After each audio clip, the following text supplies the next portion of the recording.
I finally got a new camera for my video work. And I will also drop some shocking news. Hi, it's Peter here, and let's get right into the business. My work is mainly videography nowadays, even though lately I've got quite a few still photography gigs too, which was a bit of a surprise. But nevertheless, most of my work is video work anyways. And in this video, I explained why I need a new camera and why OM1 is not the right camera for me for my video work right now. The camera that I got is a Fuji X-S20. And I will explain some of the reasons why I chose that particular camera for my hybrid camera and the camera for my video work. And before I go through the reasons, a few words about the lenses I got. I went through all my lenses that I had and what I've been using lately and realized that I haven't really used the zoom lenses that I have, telephoto zoom lenses, that much at all. For example, the 40 to 150mm f2.8 Pro Zuiko lens, I've been using it for 3 times last year and a half. And the 100 and 400mm lens that I got, I only used it for the soccer video, which you might want to watch there if you're interested. So I really didn't need any long zoom lenses at all. So what I mainly got was prime lenses, and what I did get is a 16mm lens, a 23mm lens, a 27 pancake lens, and a 33mm and a 56mm. So I'm pretty good covered with that. The one lens that I might need is a longer telephoto for those rare moments that I actually use it and need it, and that's because when I'm filming for clients I might need one, or then I'll get a longer prime, something like 75 or 100 or something, and maybe in a long run a macro lens. But for now I'm pretty well covered, and some of the lenses I got were used, so they're slightly different than the newest ones, but I will be making some content about those lenses in this channel in the upcoming months, so you will learn more about those lenses. And now it's getting too dark. I need to fix the exposure and turning the ND filter. I think now it's better.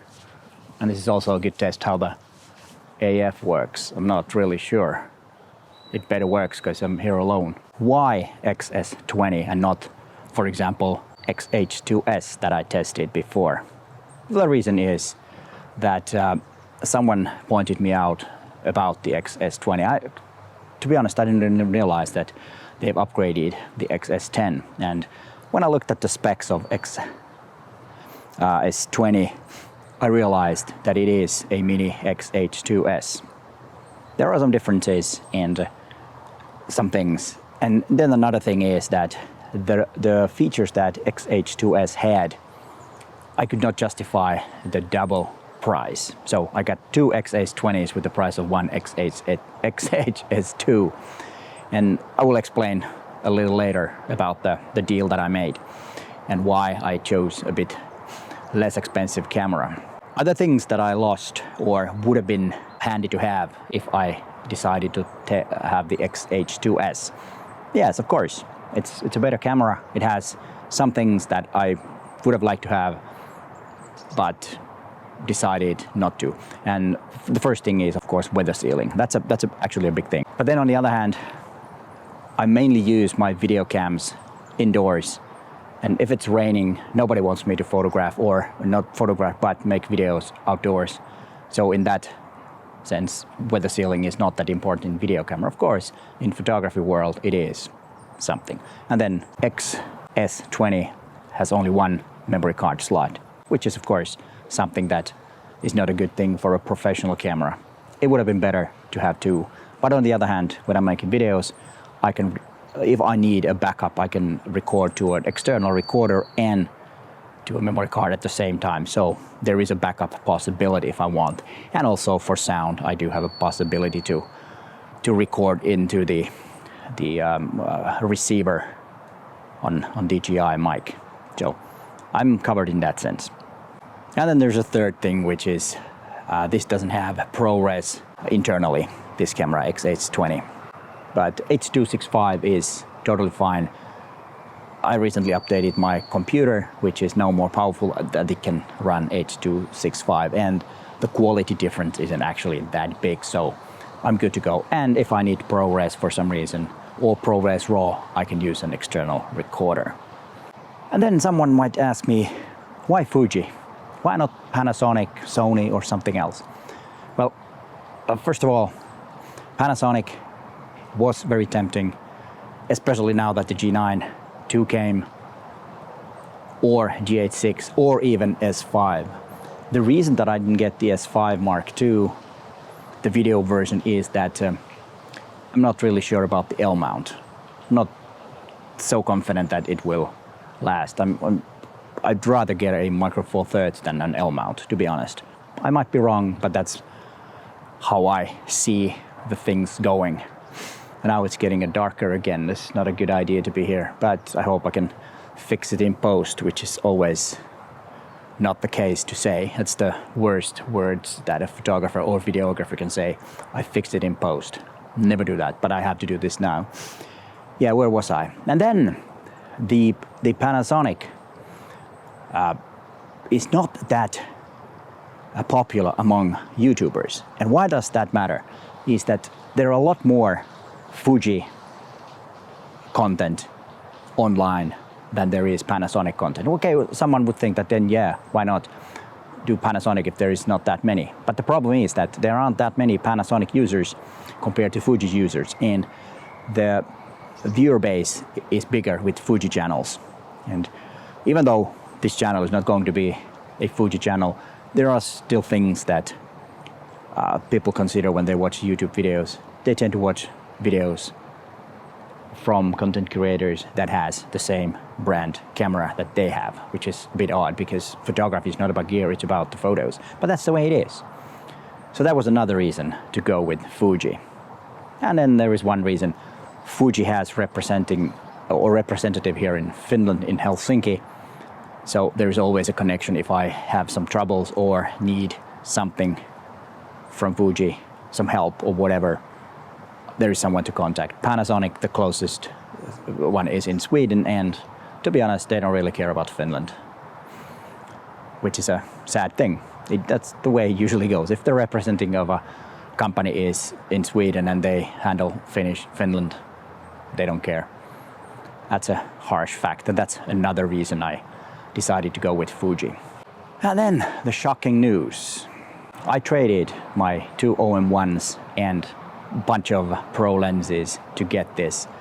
I went to a local camera store, Rajala Camera here. They did not sponsor or anything. I just wanted to mention because I got a good service from them, and this is mainly for my Finnish audience, so they know that Rajala Camera is a very good store. And what happened is that I had very good condition OM1s, not that much used or abused, and then a lot of pro lenses, and I decided, okay, I trade those and see what I get. I ended up paying €0 for my Fuji thing. I could get, that, trade it in and brought in some Fuji stuff. And the reason I did this, I was planning on saving my OM1s and the pro lenses, but then I decided, why would I spend over 6,000 euros for new gear, and I already have some good gear and probably won't be using two different systems anyways. And I wanted to save some money because the thing that happened during COVID is that in a week my calendar was empty, and I was, a bit scared that how do I make my living during the COVID. Okay, everything went okay. I managed. One part of it is, of course, is you guys watching my YouTube videos, which generated some revenue from the ads, which of course was nice. That was one part, so thank you very much for that. And of course the affiliate sales that I've made, that helped a lot, and that's thanks to you. So I didn't want to be in a position that something happens again and I've just spent 6,000 for, or even more, for new camera gear. So it was also an economical decision, not only because OM1 was not good. If it was only photography, I would have never done this thing, that selling them and getting something new. Have I abandoned OM systems altogether? No, I still have quite a few Micro Four Thirds gear. I have OM5 and the 20mm f1.4 glued in. Then I also have EM1, EM1 Mark II, and EM1 Mark III, and a bunch of Mzuiko, not pro lenses, but the regular lenses. So I still use them, so I'm not abandoning that. And that also means that this channel won't be a Fuji film channel. I will, make content of Micro Four Thirds too. But as you've probably noticed, that my channel has been more about photography than gear lately. So not that much change in the channel. But let's see what I have here. I think I covered everything, and please let me know in the comments down below. What do you think?